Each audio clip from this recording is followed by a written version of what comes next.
The Earth system is composed of the core, mantle, and the crust.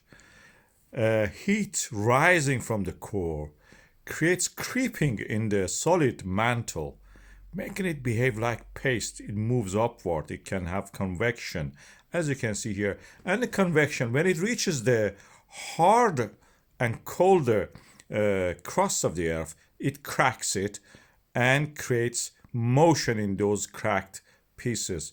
We call it continental drift.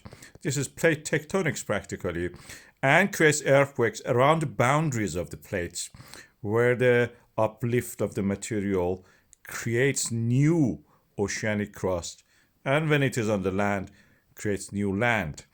And the eruption happens like that when the magma rises to the surface through the rocks, gradually through the earthquakes, creates its pathway. When the entry of the material is more than the exit, what happens is that the land starts to swells up. And we measure these things by the GPS data.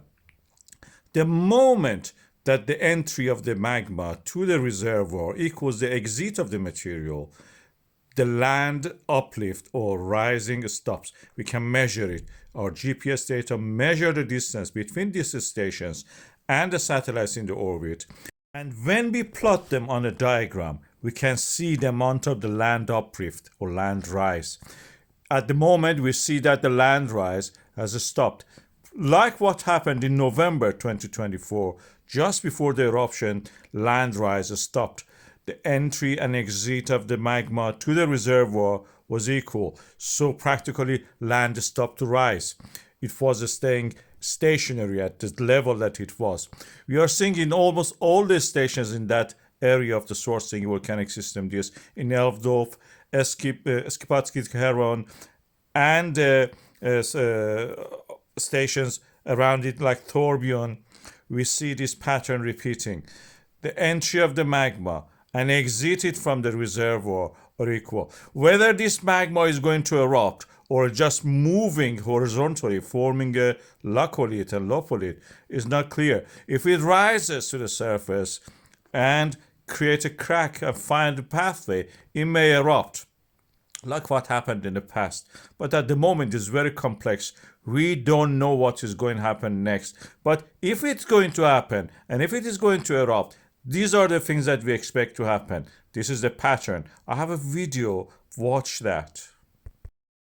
How we know the eruption has started? This is the Reykjanes Peninsula, and this is the Svartsengi volcanic system that we are talking about.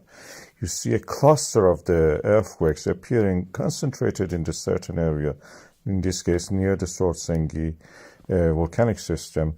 Before that, you see just waves of the earthquakes appearing on the chart, then a huge cluster, and they're intense, very close, up to magnitude 3 in the Richter scale.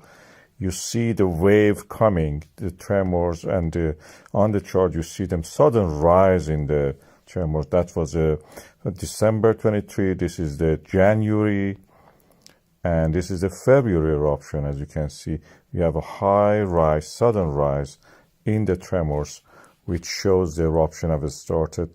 This is the moment that the earthquakes suddenly increase.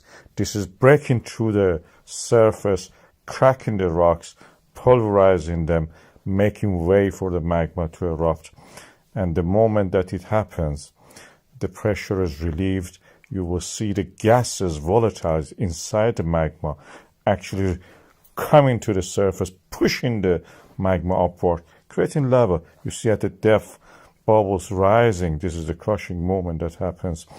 Then what happens is that the magma reaches the surface area with the lowest pressure and a bang.